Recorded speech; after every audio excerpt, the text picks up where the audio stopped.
I'm going to bring up another comic. Are you prepared? Are you adequately prepared? Clap your hands for this next comic. Our next comic coming to the stage is amazing. Please welcome Sean Baptiste.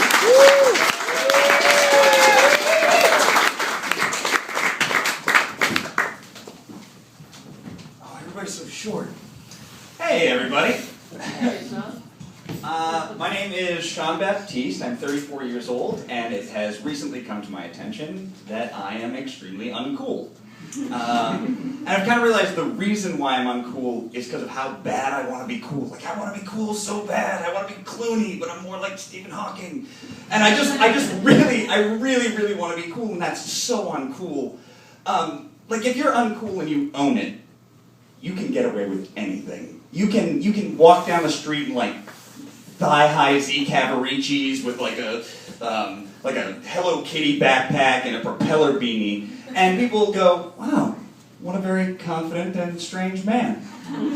That's pretty cool.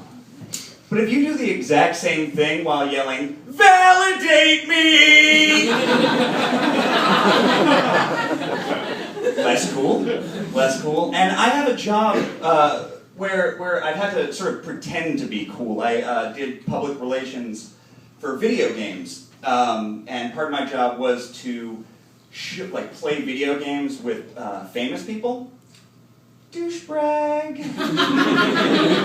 And and the whole idea is like you just sort of have to fake like give this air of being cool while this loser inside of your head is just screaming, "You should give Tom Hanks a hug!" That never works out. And I realized the reason why I think I've sort of been able to fake cool is there's a show, Dexter. I don't know if you know, it's a television show. And it's about a serial killer who kills serial killers. And the reason why he kills serial, when he was a little kid, his parents were like, "Wow, he's definitely a serial killer. We should teach him how to pretend to be normal." And it was kind of the exact same thing for me. Only my parents were like, "That kid's a fucking loser. We should teach him how to be cool so he can survive, like as a survival mechanism." Like my dad taking me out to the garage and being like, "All right, son, if someone asks you who your favorite band is, what do you say?" I don't know, Crisscross? No! You say Husker Du if you want to live. And it hasn't been sort of easy, because I've always felt that I've straddled the fence. I'm in two worlds. Like, on one hand, I think we can all agree I'm kind of a big dork, kind of geeky. I love fantasy and sci-fi and anime, and I would rather be playing video games than talking to any of you. It's nothing personal. But by the same token, I used to play sports. I used to play baseball and basketball and soccer. That one doesn't count. And I know. And I can tell you what the infield fly rule is and why it's an important tool in the arsenal of any umpire. Like, I straddle both worlds. And here's the thing, if you have a foot in both the geek world and the jock world, no one likes you. You are everybody's target. And I've been bullied by all sides. But when I've been bullied by jocks. When I was in high school, I was nearly beat to death in front of the entire school by the football team during a Thanksgiving Day rally. It's okay, you can laugh. It happened to me, not you. You're fine. You'll be fine. This won't happen to you. But the thing is, with that sort of bullying, it's okay. It's just physical. It's not emotional. It's just physical. I was able to leave there with my intellectual superiority intact and a urine-soaked pair of corduroys. That was fine. But geek bullying, when you're bullied by a geek, it cuts to the heart of you. It's entirely psychological.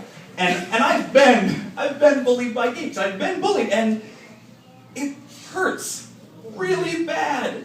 There's two kinds that I've identified. The first is anonymous and nonsensical. I'll give you a story.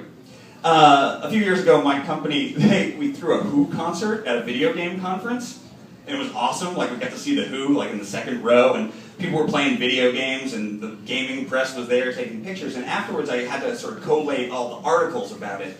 And there was this one really cool article, and I was in the picture. Like, it was just me, like, standing like this, and then, like, a friend of mine behind me playing on drums. And I was like, oh, this one's going. This is the first article on here for my bosses to see. They're going to love this. And I get a reply back on the email pretty soon where my boss just goes, Sean, read the comments. I load it up, and the first comment in there is, wallet chain, bag. Anonymous and nonsensical. That one didn't hurt so bad, just a little confusing.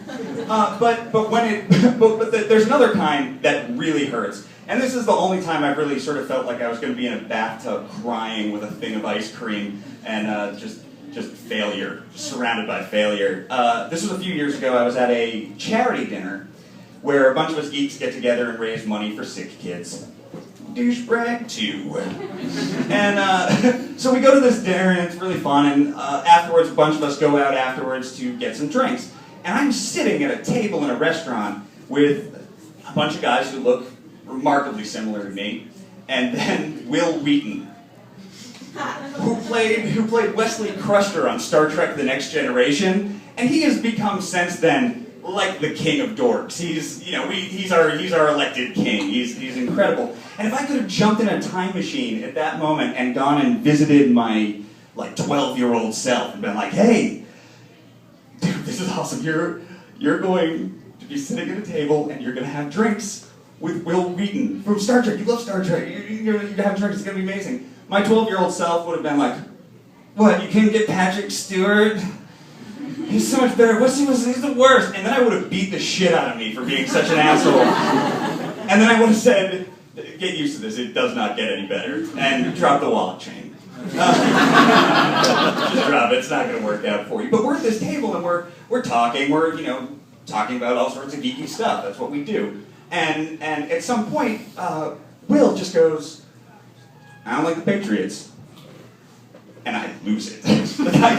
The full jock comes out of me, and I'm like, wait, what did you just say? He's like, I don't like the Patriots, like the whole Spygate thing. I don't know, I feel like they're so elitist. And I'm like, are you kidding me? That is ridiculous. You don't get to say that. What's your team? Oakland Raiders? How'd Jamarcus Russell work out for you, huh? What about Lane Kiffin? Suck it! You don't get to talk! You don't get to talk!